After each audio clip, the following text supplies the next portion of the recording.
सूरजपुर गांव में इतनी भयानक गर्मी पड़ रही थी कि सड़कें आग जैसी तपने लगी थीं। खेत सूख चुके थे और तालाब का पानी भी कम हो गया था। गांव के लोग गर्मी से परेशान थे। गांव के किनारे छोटे से कच्चे घर में मोहन अपनी माँ और छोटी बहन गुड़िया के साथ बैठा था। मिट्टी के घड़े में बस थोड़ा सा पानी बचा था। मोहन बेटा, सुबह से मैं यही सोच रही हूँ कि अगर ये आखिरी पानी भी खत्म हो गया ना, तो हम रात कैसे काटेंगे। देख रहा है ना तू अपनी बहन की हालत, उसका चेहरा कितना उतर गया है। गर्मी हर दिन बढ़ती जा रही है और हमारी मुसीबतें भी। भैया, गला बहुत सूख रहा है, बस थोड़ा सा पानी दे दो। मुझे ऐसा लग रहा है जैसे सांस अटक रही हो। मोहन धीरे से घड़े के पास जाता है। वो अंदर झांकता है। नीचे बस 2 घूंट पानी बचा था। वो कुछ पल चुप रहता है, फिर पूरा पानी गुड़िया के लोटे में डाल देता है। अरे मोहन, तूने सारा पानी गुड़िया को दे दिया। तू खुद सुबह से प्यासा बैठा है बेटा। तेरे सूखे होठ देखकर ही पता चल रहा है। माँ, मुझे आदत है, मैं सह लूंगा। लेकिन गुड़िया अभी छोटी है, उससे ये तकलीफ नहीं देखी जाती। गुड़िया पानी पीते पीते रोने लगती है। भैया, आप हमेशा झूठ बोलते हो। कल रात भी आप खाली घड़े में पानी ढूंढ रहे थे, मुझे सब दिख रहा था। हे भगवान, मेरे बच्चों की किस्मत में इतना दुख क्यों लिखा है। एक समय था जब इस घर में खुशियां थीं, जब तेरे बाबूजी जिंदा थे, और आज देख, पानी की 2 बूंदों के लिए तरसना पड़ रहा है। तभी बाहर से गांव वालों की आवाजें आने लगती हैं। कुछ गांव वाले मोहन के घर के सामने खड़े होकर बातें कर रहे थे। अरे देखो देखो, गर्मी शुरू होते ही फिर इनके घर का रोना शुरू हो गया। हर साल यही हालत रहती है इनकी। पूरा गांव मेहनत कर रहा है पानी बचाने के लिए, और ये लोग बस किस्मत को रोते रहते हैं। गरीबी भी कोई हद तक अच्छी लगती है, लेकिन इनके घर में तो हमेशा मुसीबत ही रहती है। घर के अंदर बैठी माँ चुपचाप सब सुन रही थी। उसका दिल टूट चुका था। मोहन, बाहर मत जाना। लोगों को हमारे दर्द से नहीं, तमाशे से मतलब है। गरीब इंसान का दुख सबको मजाक लगता है बेटा। माँ, आखिर कब तक सहेंगे हम ये सब। हमने किसी का क्या बिगाड़ा है। गरीब है तो क्या इंसान नहीं है। गरीबी भी कोई हद तक अच्छी लगती है, लेकिन इनके घर में तो हमेशा मुसीबत ही रहती है। तभी बाहर से जोर की हंसी सुनाई देती है और मोहन गुस्से में बाहर चला जाता है।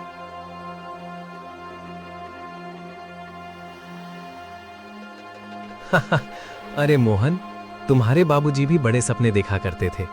कहते थे गांव बदल देंगे, लेकिन जाते जाते अपना घर भी नहीं संभाल पाए। मेरे बाबूजी के बारे में एक शब्द भी मत बोलो। उन्होंने कभी किसी का बुरा नहीं किया। पूरा गांव जानता है वो कैसे इंसान थे। अगर इतने ही अच्छे थे तो जाते जाते अपने परिवार के लिए कुछ छोड़कर क्यों नहीं गए। ये सुनते ही मोहन की आंखें भर जाती हैं। बस करो, भगवान के लिए बस करो। मर चुके इंसान को क्यों बदनाम कर रहे हो। तभी एक गांव वाला भागता हुआ आता है। सुनो गांव वालों, जल्दी चलो सब लोग। तालाब का पानी बहुत तेजी से सूख रहा है। जिसको जितना पानी भरना है भर लो, नहीं तो बाद में एक बूंद भी नहीं बचेगी। ये सुनते ही पूरे गांव में अफरा तफरी मच जाती है। लोग घड़े, बाल्टी और बर्तन लेकर तालाब की तरफ भागने लगते हैं। तालाब के किनारे पहुंचते ही सब डर जाते हैं। उनके सामने ही तालाब का पानी तेजी से कम होने लगता है। हे भगवान, ये क्या हो रहा है। अभी थोड़ी देर पहले तक तालाब में इतना पानी था, और अब देखो, देखते देखते सब सूखता जा रहा है। अगर ये तालाब पूरी तरह सूख गया ना, तो हमारा गांव बर्बाद हो जाएगा। हम लोग जिंदा कैसे रहेंगे। हमारे खेतों का सहारा यही था, हमारे घरों का सहारा यही था। हमारे बच्चे यही पानी पीकर बड़े हुए हैं। अगर यही खत्म हो गया तो हम लोग कहाँ जाएंगे। हे भगवान, इतनी बड़ी मुसीबत कभी नहीं देखी। मेरे छोटे छोटे बच्चे घर पर प्यासे बैठे हैं। अगर पानी ही नहीं बचा तो मैं उन्हें क्या पिलाऊंगी। सारे गांव वाले डर और चिंता में सूखते हुए तालाब को देखते रहते हैं और मोहन चुपचाप खड़ा सब कुछ देख रहा होता है।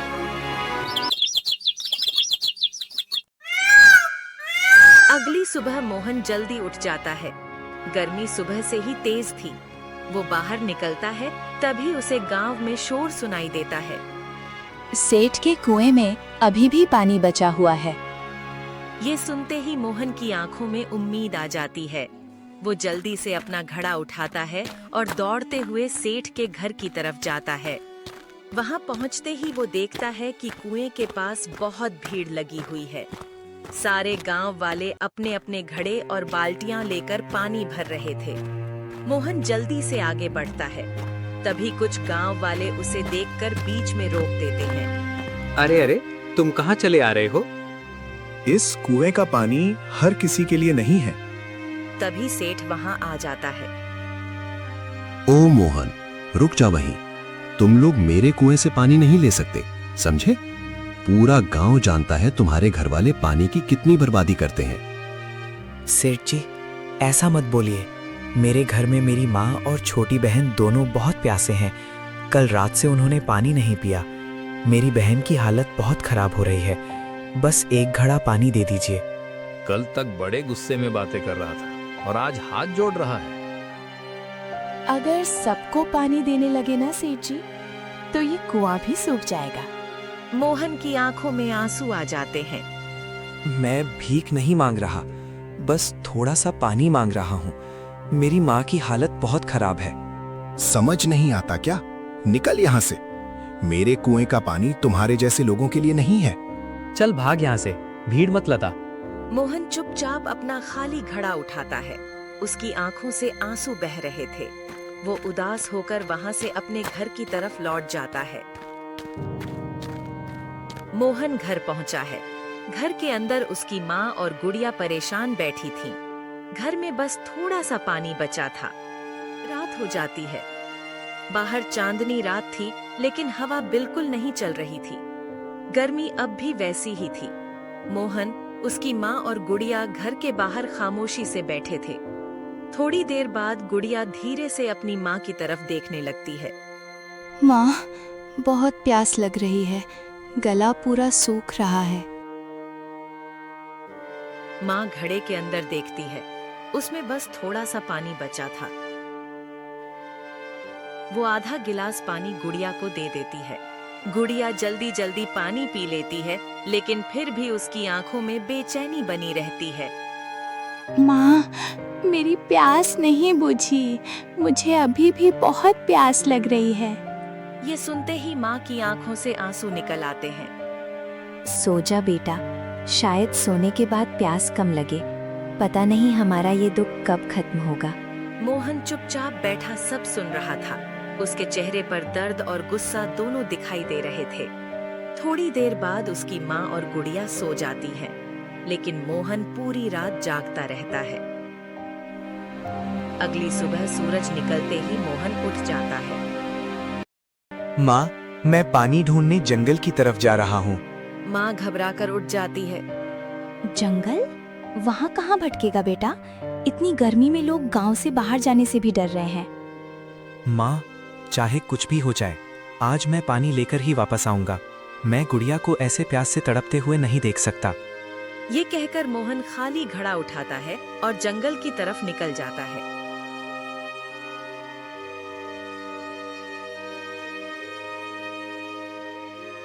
जंगल के अंदर बहुत गर्मी थी।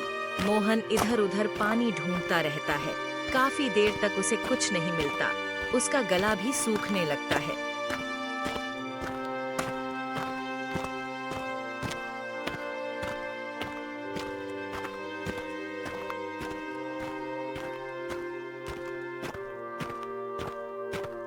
तभी अचानक उसकी नजर दूर चमकती हुई रोशनी पर पड़ती है। मोहन धीरे धीरे वहां जाता है।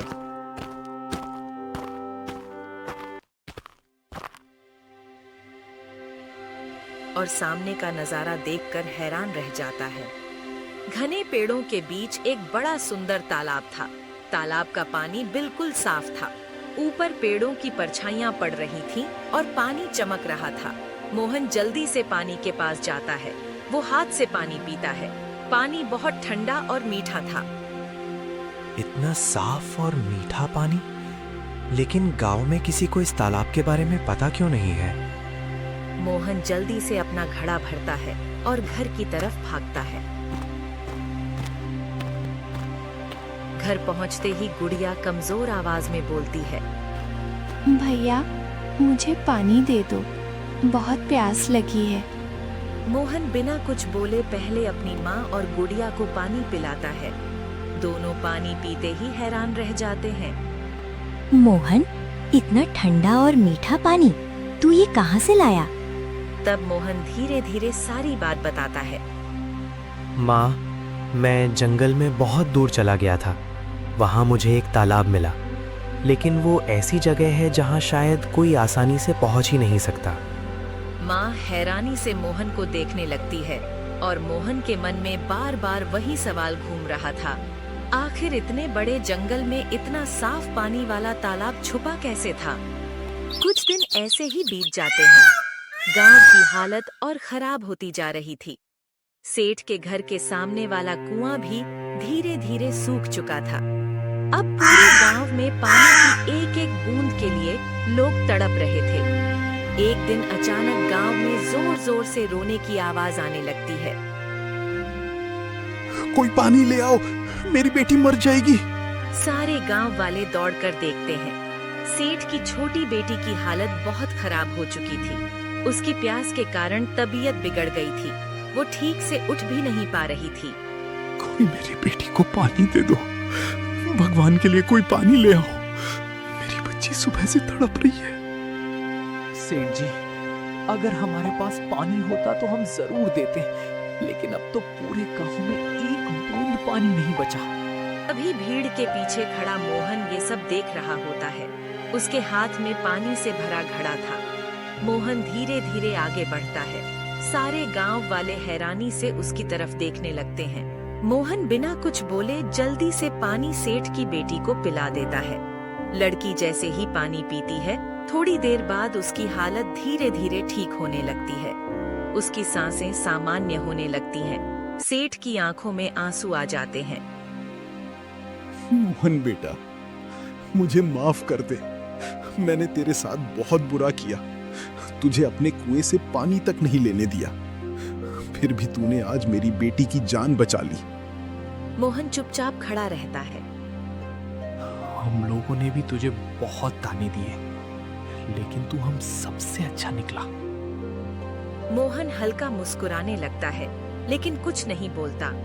उसे गांव वालों को ऐसे बदलते देखकर पहली बार खुशी महसूस हो रही थी और सारे गांव वालों के मन में अब बस एक ही सवाल घूम रहा था, आखिर मोहन को पानी मिला कहां से? लेकिन मोहन, ये पानी तू लाया कहां से? अब सारे गांव वाले मोहन की तरफ हैरानी और शर्म से देखने लगते हैं। अगले दिन गांव की चौपाल पर सारे गांव वाले इकट्ठा हुए थे। सबके चेहरों पर चिंता थी। मोहन बेटा, कल अगर तू समय पर पानी नहीं लाता ना, तो मेरी बेटी बचती नहीं। हमने तेरे साथ बहुत गलत किया, लेकिन फिर भी तूने हमारी मदद की। अब पूरे गांव की जिंदगी तेरे हाथ में है बेटा। हमें बता, आखिर तुझे पानी मिला कहां से? सारे गांव वाले भी मोहन की तरफ देखने लगते हैं। हाँ मोहन, अगर सच में कहीं पानी है तो हमें वहां ले चल। पूरा गांव प्यास से तड़प रहा है। हमारे छोटे बच्चे सुबह से पानी मांग रहे हैं। अब उनसे उनकी हालत नहीं देखी जा रही। मैं आप सबको वहां ले जाऊंगा, लेकिन पहले आप लोगों को एक बात का वादा करना होगा। सारे गांव वाले ध्यान से उसकी बात सुनने लगते हैं। आज तक गांव में गरीब और अमीर का फर्क करके पानी बांटा गया। किसी को पानी मिला, किसी को नहीं।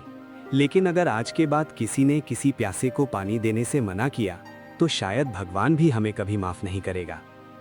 सारे गांव वाले शर्म से सिर झुका लेते हैं। तू सही कह रहा है बेटा, हमसे बहुत बड़ी गलती हुई। अगर आप सच में बदल गए हैं, तो मेरे साथ चलिए। ये सुनते ही सारे गांव वाले मोहन के पीछे पीछे जंगल की तरफ चल पड़ते हैं। रास्ता बहुत कठिन था। सूखे पेड़ रास्ता रोक रहे थे। तेज गर्मी की वजह से सबकी हालत खराब होने लगी थी, लेकिन फिर भी सभी लोग चलते रहे। कुछ देर बाद मोहन सबको एक जगह रोक देता है। सारे गांव वाले सामने देखते हैं और उनकी आंखें हैरानी से खुली रह जाती हैं। घने पेड़ों के बीच एक बड़ा सुंदर तालाब था। तालाब का पानी बिल्कुल साफ और चमक रहा था। बगल में छोटा सा झरना बह रहा था। चारों तरफ हरियाली थी। सारे गांव वालों के चेहरे पर खुशी आ जाती है। हे भगवान, इतना सुंदर तालाब! अब हमारा गांव बच जाएगा। सारे लोग जल्दी जल्दी पानी भरने लगते हैं। कुछ लोगों की आंखों में खुशी के आंसू आ जाते हैं। हमने तेरे साथ बहुत बुरा किया, तुझे पानी तक नहीं लेने दिया, लेकिन आज तूने पूरे गांव की जान बचा ली।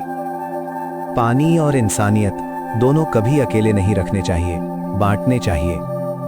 सारे गांव वाले मोहन को धन्यवाद देने लगते हैं और इसी के साथ सूरजपुर गांव की मुसीबत